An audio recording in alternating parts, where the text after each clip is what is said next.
هي طبعا نهدي بقى عليها ونسيبها تستوي، وبعد كده نقدمها مع بعض. ما بتاخدش حوالي 10 دقايق كده او ربع ساعه، تشرب بس كل الحاجات والطماطم تبدا تستوي معانا والبصل وكله، وبعد كده هنقدمها بقى معاكم واوريكم شكلها هيبقى النهائي عامل ازاي.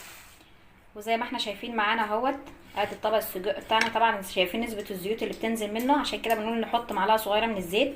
زي ما احنا شايفين قدامنا جزء منه كده. ممكن تعمليه في سندوتشات في عيش زي ما احنا شايفين، ممكن تعمليه في فينو زي ما انت حابه، مش محتاج اي حاجه معاه.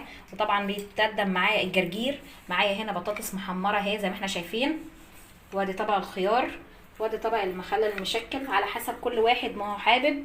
زي ما انت حابه، تكليف عيش تكليف فينو المتوفر عندك والموجود، طعمه وريحه. وان شاء الله الطريقه دي تعجبك.